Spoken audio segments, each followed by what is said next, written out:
Mes frères et sœurs du Front démocratique pour la libération du Rwanda, FDLR, au nom du peuple du Congo-Zaïre, mobilisés et rangés tous comme un seul homme derrière Étienne Tshisekedi Mulumba, l'homme épris de paix et de justice, l'homme qui apporte à tous nos problèmes des solutions justes, des solutions équitables pour une paix durable dans notre sous-région des Grands Lacs. C'est avec un grand sentiment d'amour qu'à ce jour je m'adresse à vous.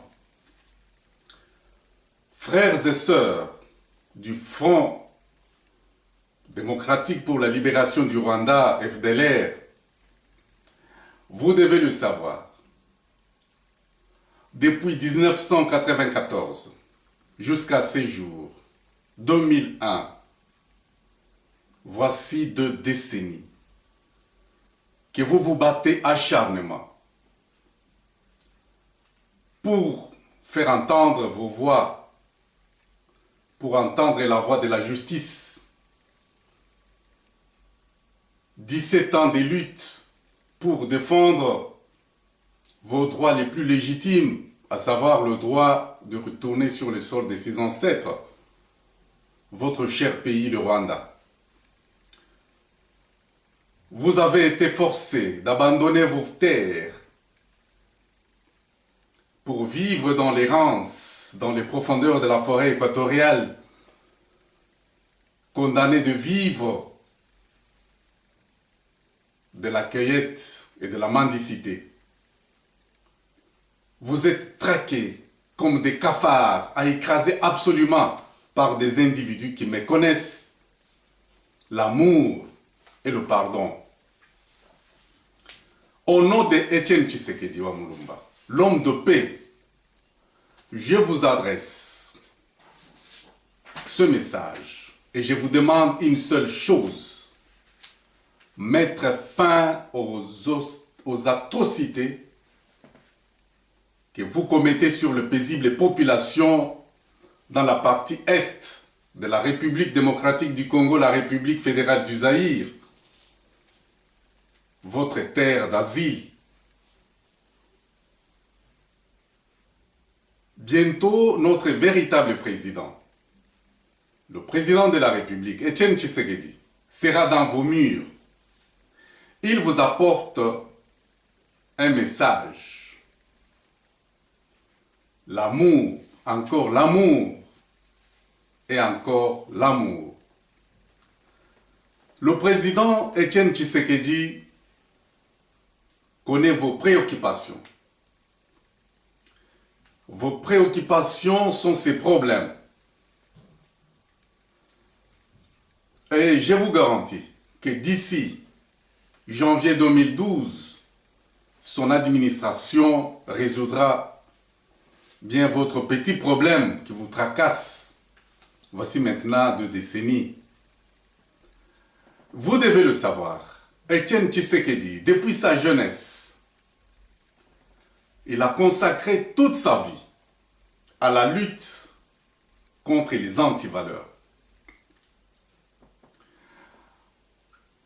Il s'est battu contre l'exclusion, dont aujourd'hui d'ailleurs vous êtes victime.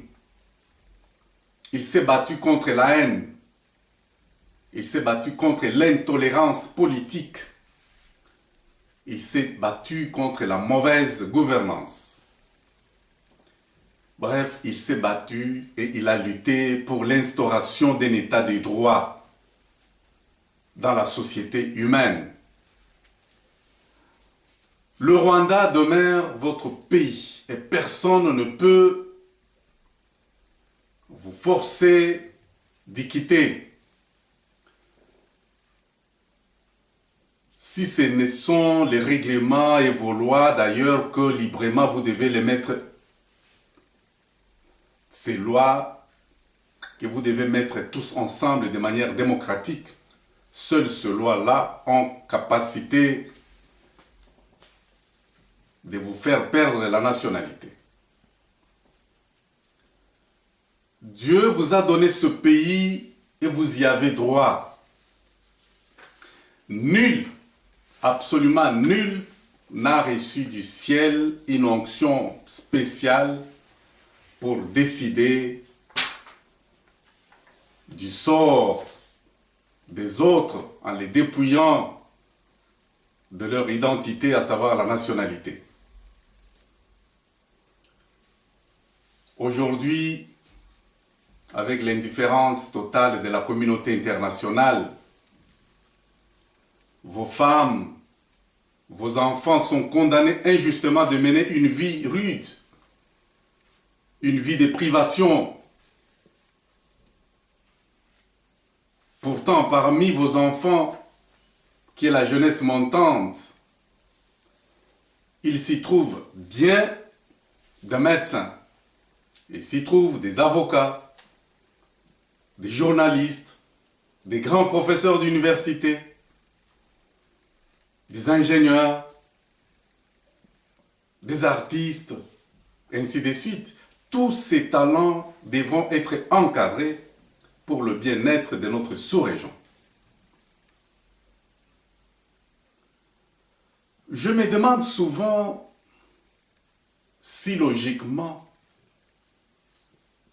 tous les mineurs qui en 1994 étaient encore très jeunes, donc des jeunes qui n'ont pas participé au massacre interethnique, et qu'aujourd'hui, devenus chefs de famille, ces enfants doivent être confondus, associés et mêlés, mis dans le sac avec l'étiquette génocidaire. Je trouve que cela est injuste. Vous trouvez que cela est ignoble. Etienne Tshisekedi trouve que cela est répugnant. La communauté internationale ne devrait pas garder le silence face à cette tragédie humaine. Et s'il vous plaît, nous sommes en plein XXIe siècle. Le président Tshisekedi demeure cet homme qui comprend bien vos problèmes. D'ailleurs, il ne cesse jamais de condamner les différents pouvoirs, les pouvoirs empiriques qui se sont succédés à Kinshasa, que ce soit sous Joseph Mobutu, que ce soit sous Laurent Désiré Kabila, que ce soit sous Hippolyte Kanamba actuellement. Ces trois personnages sont à la base de beaucoup de catastrophes que vous vivez actuellement. Et Tshisekedi s'est battu contre ces personnages de triste mémoire. Et d'ailleurs, Hippolyte Kanambe alias Joseph Kabila devrait être traité comme ses prédécesseurs. Mais malheureusement, frères et sœurs du FDLR, au nom de 8 millions de morts congolais, je vous demande de cesser ces tueries. Je vous demande de cesser ces massacres sur une population paisible du Kivu. Si dans vos stratégies politiques, vous utilisez les attaques, vous utilisez ces tueries comme unique moyen pour attirer l'attention de la communauté internationale, eh bien, je vous le déclare aujourd'hui, que votre message a été compris, et il est compris. La nouvelle administration de Etienne Tshisekedi donnera une solution à votre problème, une solution juste, équitable à toutes vos revendications. Bientôt, Etienne Tshisekedi sera dans vos murs. Il sera dans le Haut-Zaïre, le Nord Kivu, le Sud Kivu, le Maniema et le Nord Katanga. Alors, une occasion en or vous est donnée. Une occasion en or vous est offerte. Et pour cela, vous devez être concret dans toutes vos revendications, en vue de lui permettre de porter votre voix au plus haut niveau pour être entendu. Frères et sœurs du FDLR,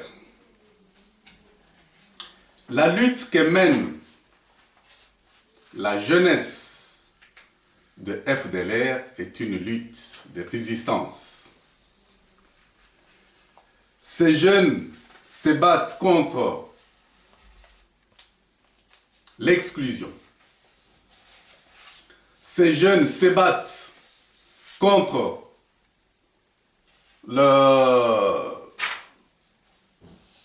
les dictatures instaurées par celui qui est au pouvoir actuellement au Rwanda, Paul Kagame, et se mettre à penser.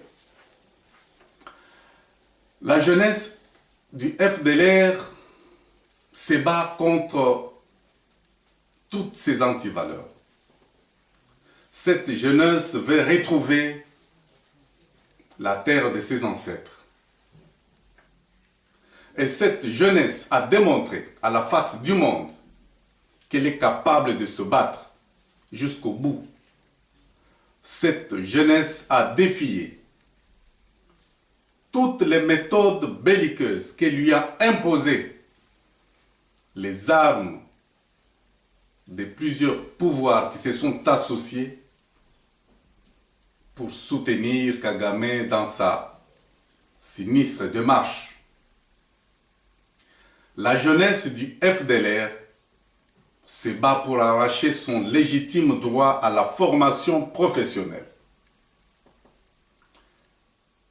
Les femmes, les enfants ont aussi droit à l'éducation et à l'instruction.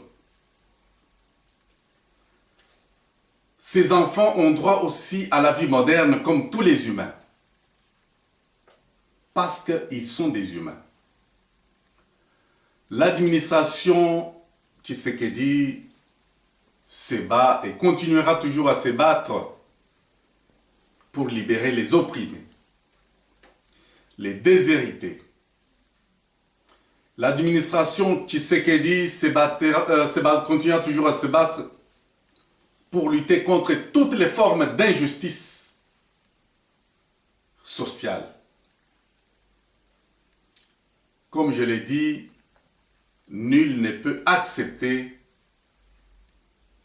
l'injustice. Même les injustes eux-mêmes n'acceptent jamais d'avoir les injustes parmi eux ou à leur côté. Et il sera difficile pour l'administration Tshisekedi d'accepter qu'il y ait des injustes à côté d'un grand pays comme la République démocratique du Congo, la République fédérale du Zaïre. Frères et sœurs du FDLR, vos armes ont démontré leurs limites. Vous ne pouvez jamais obtenir la paix par la voie des armes. Continuez à utiliser vos armes, c'est condamner vos enfants, vos femmes, toute votre progéniture à une vie d'errance perpétuelle. Tout cela s'est terminé. Bientôt vous serez devant l'homme que vous avez toujours rêvé rencontrer.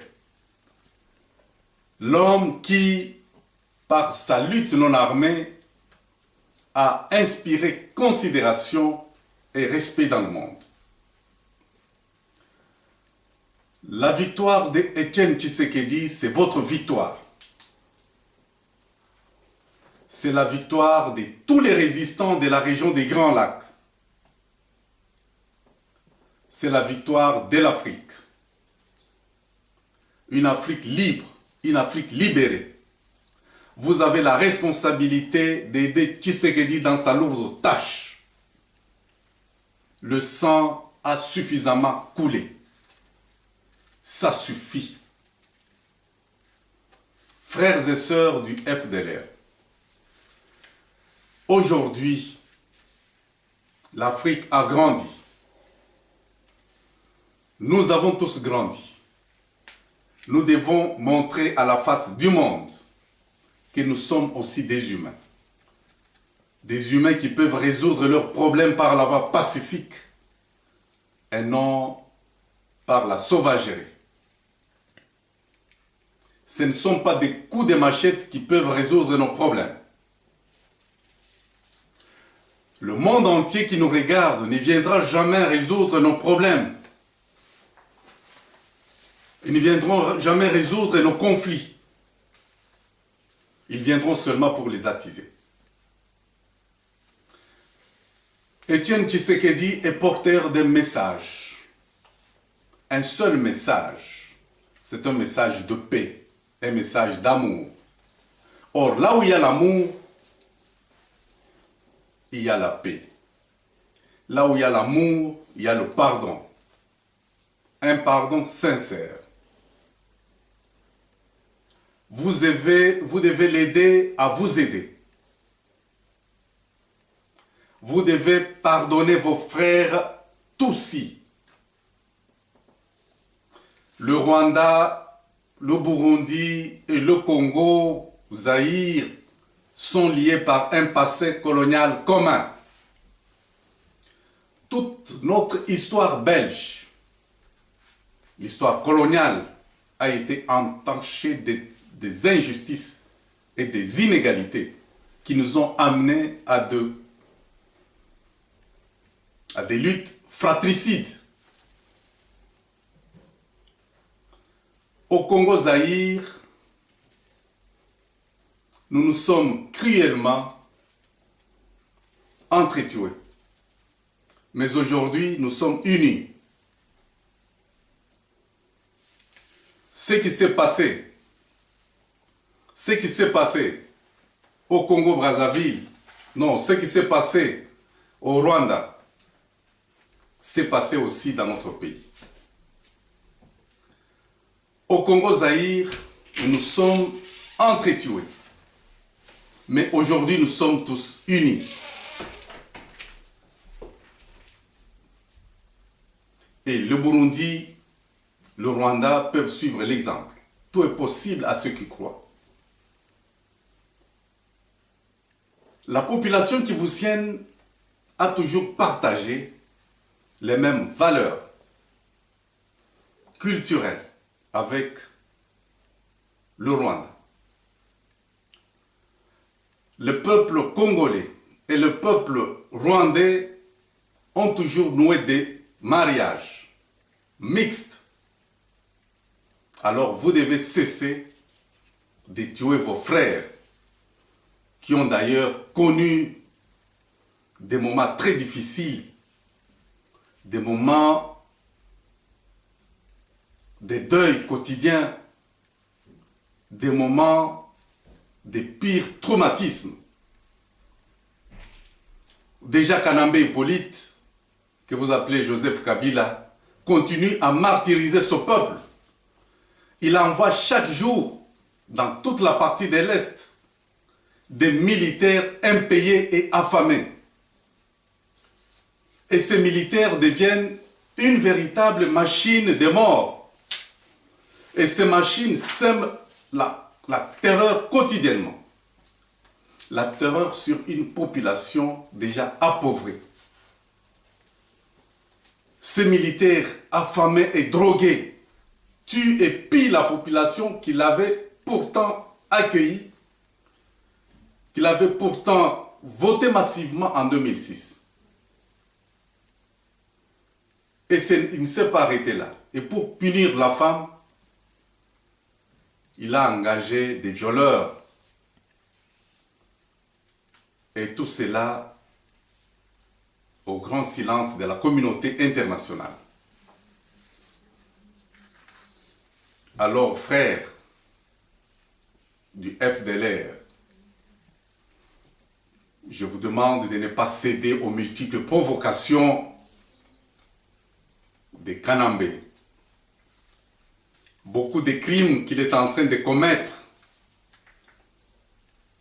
sont virés dans votre compte. Tous ces crimes, tous ces viols sont virés dans vos comptes pour démontrer à la face du monde que vous avez encore les relents belliqueux, des relents sauvages. Frères et sœurs du FDLR, nous sommes tous des victimes. Nous sommes tous victimes des vautours qui maintiennent au pouvoir des leaders impopulaires. Il est de notre devoir à nous tous de ne pas se tourner vers la mort, de ne pas se tourner vers le mémorial de l'Holocauste d'avril 1994. Ces ossements qui sont dans ce mémorial ont droit à une sépulture digne. Ces ossements doivent se reposer. Nous devons respecter les âmes des disparus. Nous ne devons pas les exposer comme ça. Et ces ossements entassés sont un signe extérieur qui montre qu'il n'y a pas le pardon, il n'y a que la haine, qu'on est en train de miroiter à la face du monde. Il n'y a pas le pardon dans ces ossements. D'ailleurs, il n'y a pas que les ossements des Tutsis, comme on fait croire à la communauté internationale. Il y a aussi les ossements des Hutus qui sont d'ailleurs majoritaires dans le pays. Il y a aussi les ossements des étrangers, dont les Congolais du Zaïre, qui ont vécu au Rwanda dans une forte communauté internationale, dans une forte communauté. Donc on doit cesser de miroiter à la face du monde que tous ces ossements sont des ossements des Tutsis. Frères et sœurs du FDLR, votre survie jusqu'à ce jour relève d'un certain miracle. Un certain miracle lorsqu'on pense que vous avez été traqué par des armées de plusieurs pays, soutenues par la communauté internationale. Et votre survie ne peut trouver d'explication que dans vos prières. Vous avez adressé au bon Dieu, le Dieu Tout-Puissant, le Créateur de toutes choses visibles et invisibles, le Dieu qui a délivré Daniel de la fosse au lion. C'est à ce Dieu-là que vous avez crié. Et ce Dieu n'a pas permis à ce que des personnes innocentes soient écrasées par des mains pleines de sang, par des mains des assassins. Mais sachez-le, chaque chose a un début et une fin. Il y a un temps pour faire la guerre, il y a un temps aussi pour se opposer. Il y a un temps aussi pour faire la paix. Alors le temps de faire la paix est arrivé. Saisissez l'occasion. Le président Etienne Tshisekedi vient pour vous secourir. L'heure de la libération de l'Afrique a sonné. Notre combat, le combat d'ailleurs de nous tous, c'est de lutter contre les forces du mal. Ces forces du mal maintiennent des dirigeants malades et inaptes au pouvoir. Des dirigeants qui sont bons pour être relégués dans le musée des dictateurs de triste mémoire. Alors, ma prière pour vous est que c'est Dieu, C'est Dieu de justice. C'est Dieu qui a sauvé Étienne Tshisekedi de la mort. C'est Dieu unique, Père de notre Sauveur, Seigneur Jésus-Christ. C'est Dieu de paix et de victoire. C'est Dieu qui vous a protégé contre une extermination planifiée. Eh bien, c'est à ce Dieu-là, qui est plein d'amour. C'est à ce Dieu-là que nous devons tous prier, qu'il vous apporte, au nom de Jésus-Christ, l'amour et l'espérance pour une Afrique centrale éprise de paix et de justice. Amen.